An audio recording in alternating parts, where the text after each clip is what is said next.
Hello students, how are you all? Hope you all are doing good. Students, from this session, we are going to start the very first chapter of science from class 9th, that is matter in our surrounding.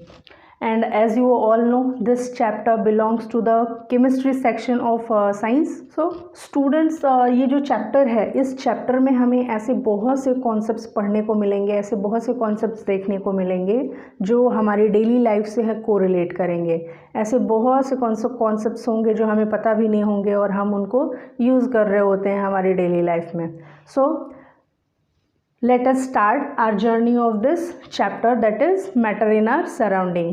So let us see first of all what we are going to study in this chapter. Let us understand the topics first of all. So the very first topic which we will study is the introduction part. And what will be there in this introduction?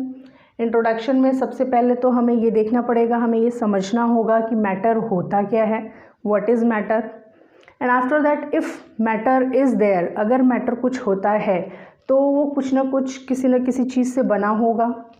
तो हमें वो देखना होगा कि वो जिस चीज़ से बना है वो पार्टिकल क्या है। Yes, and if there exist matter and is made up of some particles, तो जो पार्टिकल्स होते हैं उनका कुछ ना कुछ कैरेक्टरिस्टिक्स होगा। They must have some characteristics, कुछ सम बिहेवियर, उनका कुछ अपना बिहेवियर होगा, कुछ नेचर होगा। तो हम उस चीज़ को देखेंगे कि वो जो पर्टिकुलर कैरेक्टरिस्टिक्स हैं पार्टिकल्स के वो क्या होते हैं। एंड आफ्टर दैट ये जो मैटर है उसका कुछ ना कुछ फिज़िकल स्टेट होगा। If matter exist, physical state उसका कुछ स्टेट होगा, किसी न किसी फॉर्म में एग्जिस्ट करता होगा। जैसे कि हम बहुत सारी चीज़ें देखते हैं, सॉलिड्स होती है, लिक्विड्स होती हैं एंड ऑफ कोर्स गैसेस भी होती हैं, ऐसे बहुत सी चीज़ें होती हैं। तो वो सब क्या है, वो सब physical state of matter. And अब physical if matter is there और उसकी कुछ ना कुछ फिज़िकल स्टेट है, तो जो फिज़िकल स्टेट है वो अपना फॉर्म भी चेंज करेगा from one form to another. Suppose if I take a very common example from our daily life, that is ice. When we freeze water, ice बन जाता है, and after when ice melts, liquid form, it comes to the liquid form.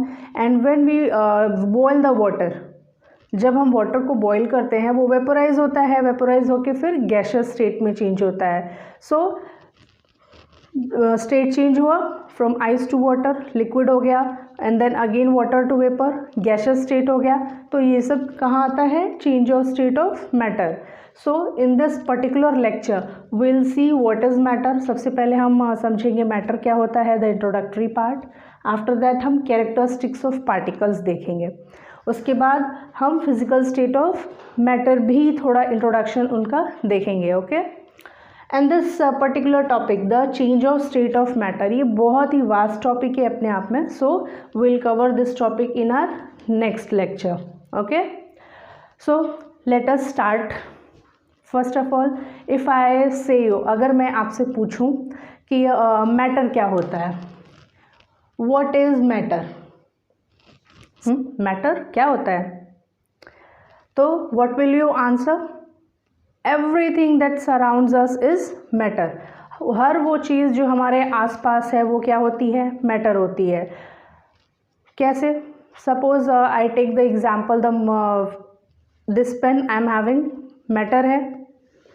This water bottle is here, ये भी matter है। हर वो चीज़ जो हम देख सकते हैं, हम फील कर सकते हैं, हमारी सराउंडिंग्स में हमारे आसपास हैं, वो क्या है, मैटर है। जैसे फैन चल रहा है, हम उस जो एयर है हम उसको फील कर सकते हैं, that is matter. So anything that surrounds us is matter. अब आप बोलोगे मैम अगर एग्ज़ाम में ये क्वेश्चन आया व्हाट इज़ मैटर, तो हम ये तो लिखेंगे नहीं कि anything that surrounds us is matter. तो इस मैटर की एक पर्टिकुलर ऑथेंटिकेट डेफिनेशन क्या होती है, let's see. anything that has mass and occupies space is called as matter। जी हाँ, हर वो चीज़ जिसका अपना कुछ ना कुछ मास होता है, कुछ ना कुछ वेट होता है और वो थोड़ा कुछ स्पेस ऑक्यूपाई करती है, जहाँ वो मास जहाँ भी वो चीज़ रखा होता है वो स्पेस ऑक्यूपाई करता है और उसका कुछ मास होता है, अपना कुछ एक वेट होता है, वो सारी चीज़ें क्या होती हैं? मैटर होती हैं। जैसे हमने बात की इस पेन की, अगर हम इसको यहाँ पे ऐसे इस सरफेस पर रखते हैं, we can feel its weight, हमें पता चलता है कि कुछ तो हमारे हाथ पे रखा हुआ है। सो मैटर है, इसमें मास भी है और हमने रखा तो इसने कुछ ना कुछ स्पेस ऑक्यूपाई किया, थोड़ा स्पेस ऑक्यूपाई किया। इट मीन्स इसके पास अपना मास भी है, ये स्पेस भी ऑक्यूपाई कर रहा है। So this is matter. Okay, I can see table and chair kept in front of me. तो टेबल एंड चेयर क्या हो गया? मैटर हो गया। वाई? उसके पास भी मास है, वो जहाँ रखा हुआ है एक स्पेस ऑक्यूपाई किया है उसने, तो वो क्या हो गया? मास हो गया, सॉरी मैटर हो गया। ओके, तो ऐसी हर वो चीज़ जिनका अपना कुछ मास होता है एंड वो कुछ स्पेस ऑक्यूपाई करते हैं, वो क्या होते हैं? मैटर होते हैं। ओके, समझ में आया? तो एक ऑथेंटिकेट डेफिनेशन जो हमें चाहिए मैटर की, वो क्या हो गई? Anything that has mass and occupies space is called as matter. Now हमने देखा मैटर क्या होता है, we have understood what matter is. अब इसके बाद यहाँ पर एक और क्वेश्चन आता है, वो क्या है? वो ये है कि if this matter exist in nature, अगर ये नेचर में मैटर होता है, कुछ है हमारे आसपास जो चीज़ें हैं वो मैटर है, तो ये जो मैटर है वो बना किस चीज़ से होता है? इफ़ दिस एग्जिस्ट, अगर ये है, वाकई में है हमारे आसपास, हम इसको फील कर सकते हैं, हम इसको टच कर सकते हैं, तो ये किसी न किसी चीज़ से बना होगा, है ना? तो ये किस चीज़ का बना होता है ये जो मैटर है? This matter is made up of very small and tiny particles. किससे बना होता है? बहुत ही छोटे छोटे जो पार्टिकल्स होते हैं उससे मिलकर बनता है ये matter.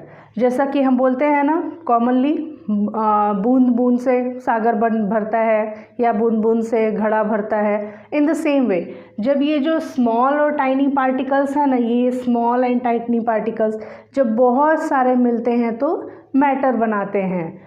This matter is made up of very small and tiny particles. Let's see the characteristics now. The first characteristic of the particle is matter is made up of tiny particles and they have spaces between them. Tiny particles and they have spaces between them. Let's see. We can see in this figure, ये जो matter है, ये छोटा सा एक matter कोई सा भी है, ये देखो छोटे छोटे से पार्टिकल से मिलकर बना हुआ है। इसके अंदर ये बहुत सारे छोटे छोटे पार्टिकल्स हमें दिख रहे हैं, we can see, and we also can see the spaces present between these particles. देखो ये छोटे छोटे से स्पेसेस, हर एक पार्टिकल के बीच में ये कुछ स्पेस रह गई है और इन स्पेसेस को क्या बोलते हैं? Intermolecular spaces.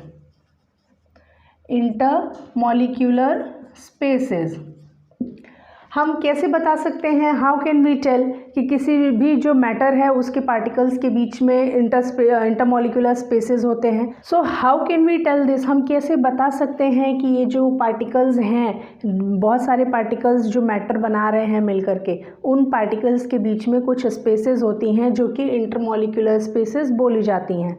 क्या ऐसा कोई एग्जाम्पल कोई डेली लाइफ से रिलेटेड हमारे है जिससे कि हम ये बता सकते हैं ये पार्टिकल्स के बीच में इंटरमॉलिक्यूलर स्पेसेस होते हैं? Yes, the most common example we can take is dissolution of salt और शुगर इन वाटर। नमक को या चीनी को जब भी हम पानी में घोलते हैं वो कम्प्लीटली डिज़ोल्व हो जाती है, बट आफ्टर डिसोल्यूशन जो वाटर का लेवल है वो राइज नहीं होता, वाई सो? बिकॉज जो हमने वाटर में शुगर या फिर सॉल्ट को ऐड किया है, वो चीज़ जो इंटरमोलिकुलर स्पेसेस होती हैं उन स्पेसेस को ऑक्यूपाई कर लेता है। इस दैट इज़ वाई जो वाटर का लेवल है वो राइज नहीं होता, and we can say that the matter is made up of tiny particles and they have spaces between them. Now let's see the second characteristic, that is particles of matter interact each other। ये जो सारे particles हैं ना, बहुत सारे, ये एक दूसरे को अट्रैक्ट करते हैं, that is why ये एक शेप में बाउंड होते हैं। Now the next and the third and the most important characteristic of the particle is particles of matter are continuously moving, that is we can say जो particles होते हैं उनकी जो मैटर का पार्टिकल्स होता है वो कॉन्टिन्यूसली मूव करता है, एंड हम बोल सकते हैं कि उनके पास क्या होता है, kinetic energy. They possess a type of energy that is kinetic energy, that is why they are always in motion, they are continuously moving, they are always in motion.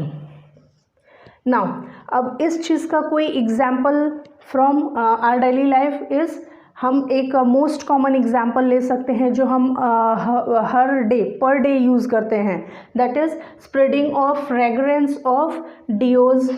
हमें कहीं भी बाहर जाना होता है, हम डिओ यूज़ करते हैं, हम हमारे रूम के एक कॉर्नर में खड़े होकर डिओ स्प्रे करते हैं, बट जो डिओ का फ्रेगरेंस है, जो अरोमा है, वो पूरे रूम में फैल जाती है। Why so? बिकॉज जो पार्टिकल्स होते हैं मैटर के वो कॉन्टिन्यूसली मूव करते हैं। जैसे ही हमने डिओ स्प्रे किया, जो पार्टिकल्स हैं वो मोशन में आ गए and they fuses with the air, वो एयर के साथ मिक्स हो गया और वो पूरे रूम में, ना सिर्फ रूम में, पूरे घर में वो अरोमा फैल जाती है। Similarly the burning of incense stick, जब हम पूजा करते हैं घर में, अगरबत्ती जलाते हैं, तो जैसे ही वो अगरबत्ती जलती है तो हमें पता चलता है कोई पूजा कर रहा है। We can say how we use to tell that, because जो इंसेंस स्टिक है उसका जो अरोमा है, जो फ्रेगरेंस है, जैसे ही हमने उसको जलाया वो पूरे घर में फैल गई। वाई? बिकॉज जो पार्टिकल्स हैं वो हमेशा मूव करते रहते हैं, they are continuously moving. Okay अब यहाँ पर एक साइंटिस्ट थे जिनका नाम था रॉबर्ट ब्राउन। रॉबर्ट ब्राउन, इन्होंने क्या किया था? What did he do? इन्होंने इस मोशन के बारे में बताया था, कुछ इंफॉर्मेशन दी थी उस मोशन के बारे में जो ये पार्टिकल्स ऑलवेज पजेस करते हैं। तो ये पार्टिकल्स के बारे में इन्होंने बताया था, ऑलवेज कॉन्टिन्यूसली मूविंग पार्टिकल्स के बारे में, दैट ये जो मोशन होता है वो किस टाइप का मोशन होता है? वो मोशन होता है जिगजैग टाइप का, जिगजैग मोशन। ये पार्टिकल्स हमेशा जिगजैग वे में मूव करते हैं। Zigzag way means like this, ऐसा ऐसा कहीं भी, मतलब एट रैंडम मोशन। ओके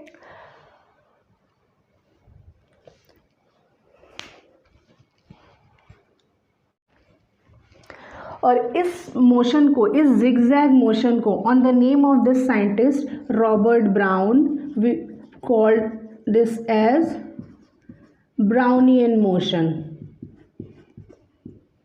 क्या बोला गया उस मोशन को? Brownian motion.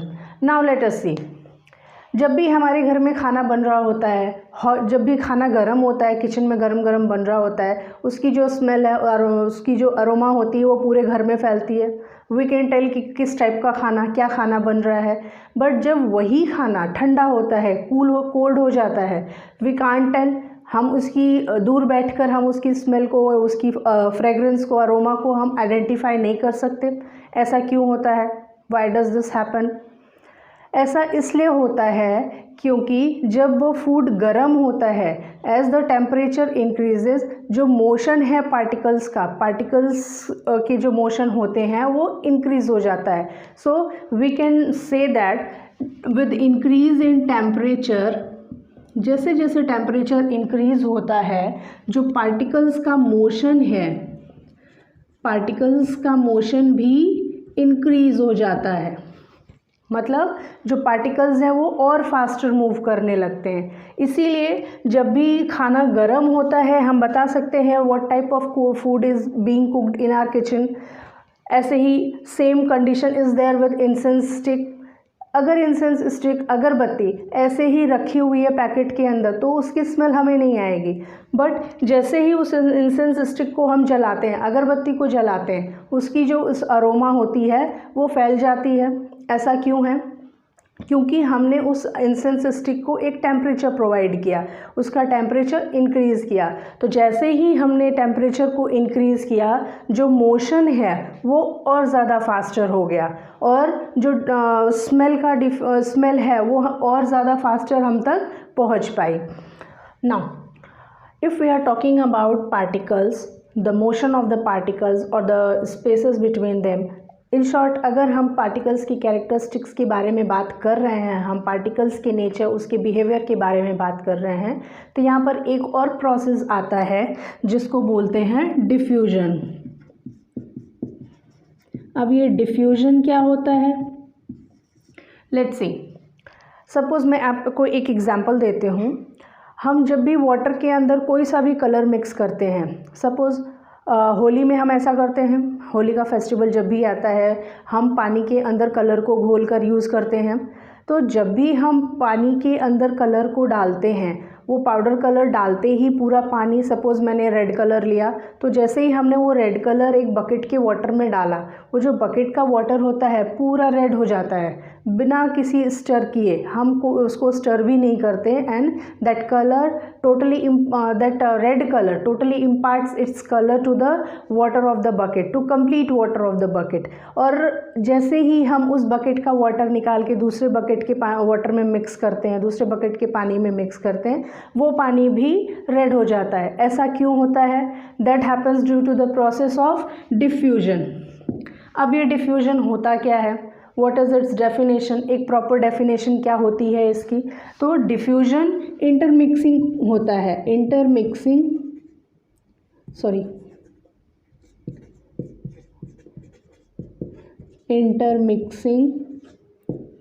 Of two different types of matter,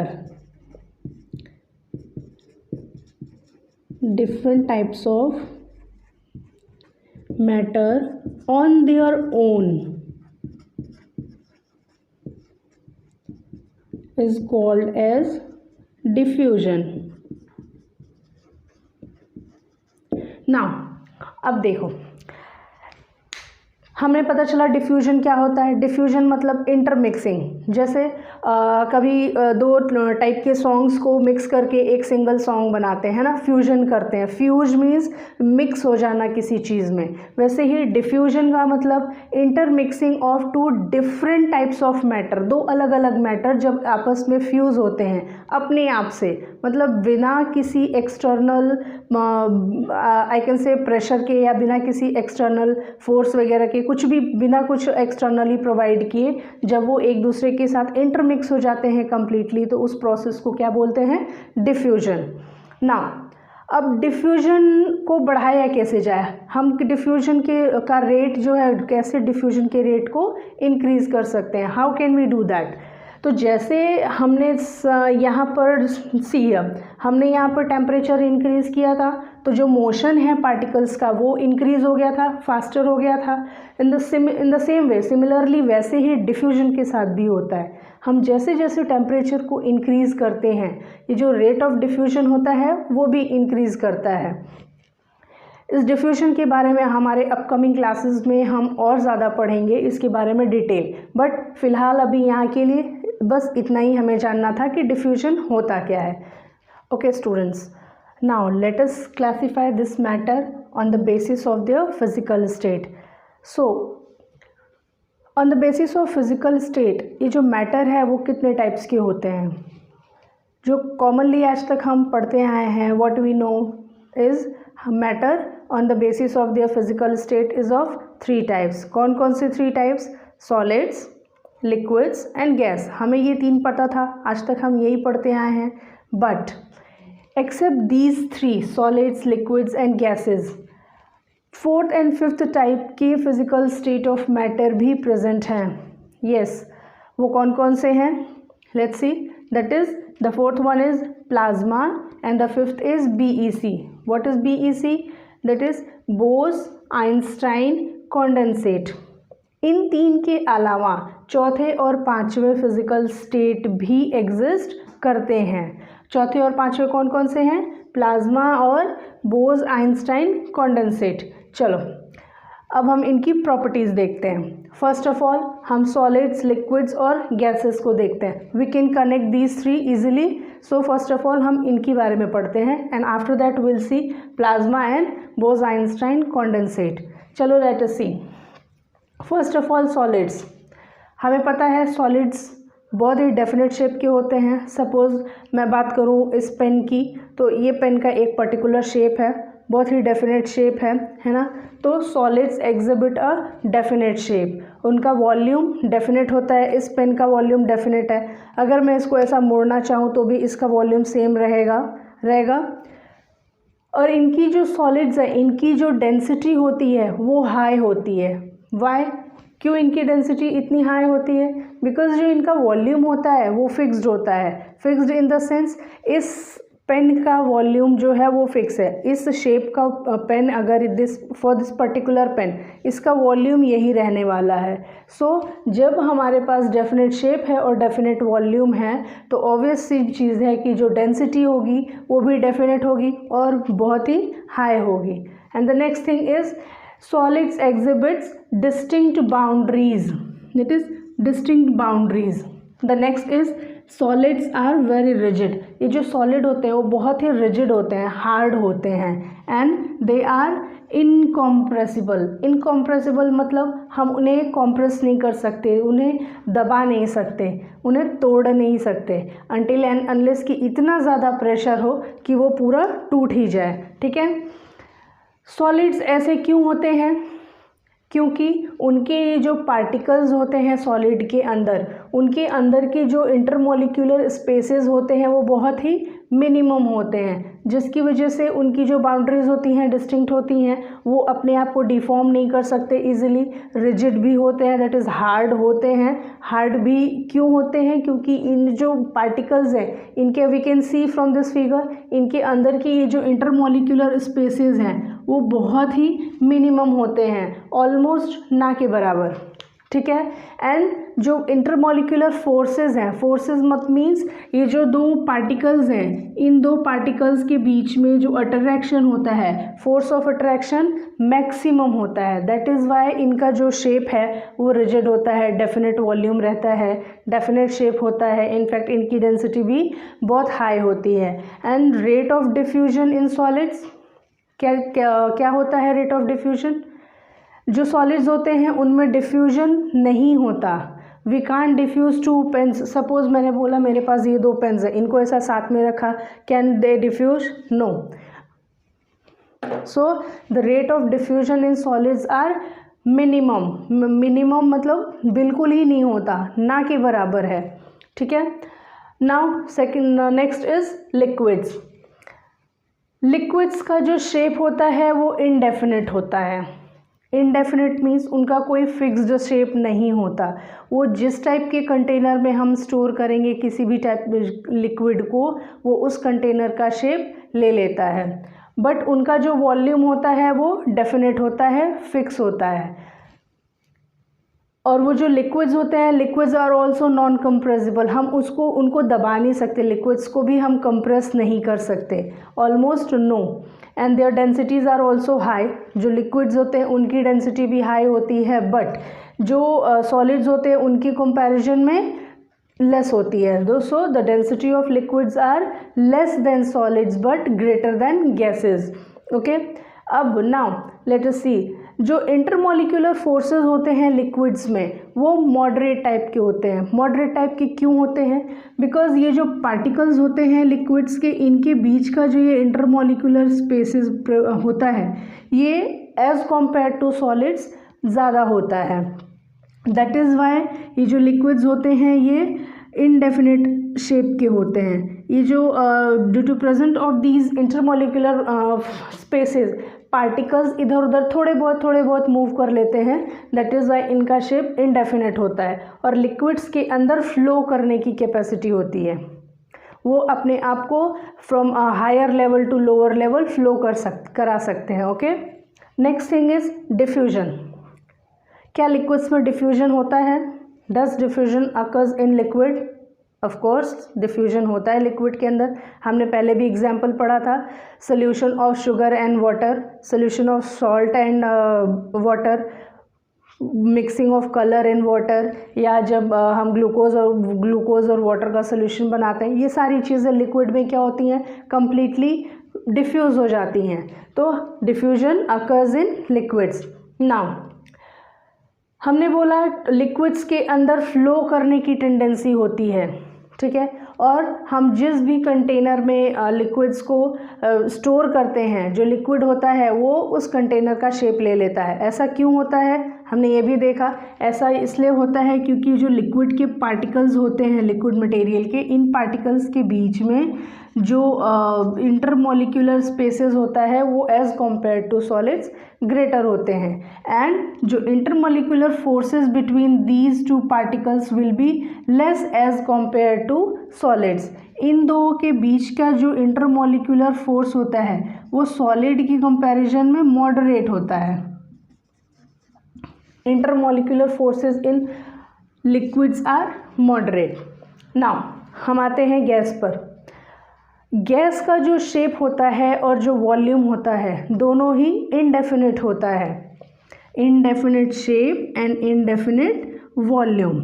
but जो गैसेस होती हैं वो हाईली कंप्रेसिबल होती हैं, हम गैस को कंप्रेस करके स्टोर कर सकते हैं। वाई? ऐसा क्यों होता है? बिकॉज ये जो गैस के मॉलिक्यूल्स होते हैं इनके बीच के जो ये इंटरमोलिकुलर स्पेसेस हमें देखने को मिल रहे हैं ये मैक्सिमम होते हैं, और जो इन दो के बीच के जो फोर्सेस होते हैं इंटरमोलिकुलर फोर्सेस वो मिनिमम हो जाते हैं due to this intermolecular spaces. Okay, इसी चलते हम ये जो गैसेस होते हैं इनको कंप्रेस करके स्टोर कर सकते हैं। जैसे हमारे घर में जो सिलेंडर्स यूज़ होता है एलपीजी का, वो क्या होता है? Liquefied petroleum gas. जो पेट्रोलियम गैस होता है उसको बहुत ही हाई प्रेशर पर कंप्रेस करते हैं, उसको थोड़ा सा लिक्विड स्टेट में लेके आते हैं, and then we use to store that in a cylinder. Similarly CNG होता है, compressed नेचुरल गैस होता है। All these are compressed gases. इनको बहुत ही हाई प्रेशर के ऊपर कंप्रेस किया गया और एक सिलेंडर के अंदर हम स्टोर कर लेते। Now the next state of matter after solids, liquids and gases is plasma. Plasma क्या होता है? ये जो प्लाज्मा होता है वो मिक्सचर होता है of ions and free electrons. Plasma is mixture of ions and free electrons. और ये जो प्लाज्मा है ये कहाँ पाए जाते हैं? हमारे घर में जो भी ग्लो करने वाली ऑब्जेक्ट्स मिलती हैं, हम जो भी ग्लोइंग ऑब्जेक्ट देखते हैं, प्लाज्मा उन सब के अंदर होता है। जैसे कि हम यूज़ करते हैं ट्यूबलाइट्स, हमारे घर में कॉमनली यूज्ड होती है ट्यूबलाइट्स, उसके अंदर भी प्लाज्मा प्रेजेंट होता है। नियॉन ट्यूब्स, उसमें भी प्लाज्मा प्रेजेंट होता है। ओके, और जो सन और स्टार हम देखते हैं वो भी ग्लो कर रहे होते हैं। Why? Due to the presence of plasma. और ये जो प्लाज्मा है वो सन के अंदर और स्टार्स के अंदर नेचुरली प्रेजेंट होता है, इसीलिए ये जो स्टार्स एंड सन्स है, सन एंड स्टार्स हैं, ये ग्लो कर रहे होते हैं। Okay, now the next and the fifth state of matter is Bose Einstein condensate. इसको हम BEC भी बोलते हैं शॉर्ट फॉर्म में, बोस-आइंस्टाइन कॉन्डेंसेट को। अब ये बोस-आइंस्टाइन कॉन्डेंसेट होता क्या है? जब भी हम किसी गैस को, बहुत ही एक्सट्रीमली लो डेंसिटी की गैस को सुपर लो टेम्परेचर पर कूल करते हैं तो हमें BEC ऑब्टेन होता है, बोस-आइंस्टाइन कॉन्डेंसेट। अब इसको ऑब्टेन किसने किया था? किसने फर्स्ट ऑफ ऑल इसको डिस्कवर किया था? BEC को। This was first discovered by 3 scientist. कौन कौन? Cornell, Ketterle and Wieman. इन तीनों ने साथ में मिलके फर्स्ट ऑफ ऑल एक गैस को जो बहुत ही एक्सट्रीमली लो डेंसिटी की थी, एक्सट्रीमली लो डेंसिटी मतलब जिसकी डेंसिटी बहुत ज़्यादा लो थी, उसको at a super low temperature पर उन्होंने कूल किया, तब जाके ये हमें बोस-आइंस्टाइन कॉन्डेंसेट मिला।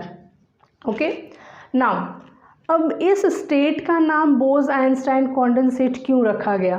कुछ और नाम भी तो उसको दे सकते थे। Why only Bose Einstein condensate? This is because ये जो फिफ्थ स्टेट है, इसको फर्स्ट ऑफ ऑल इस फिफ्थ स्टेट की कैलकुलेशन सत्येंद्रनाथ बोस ने की थी। किसने की थी? सत्येंद्रनाथ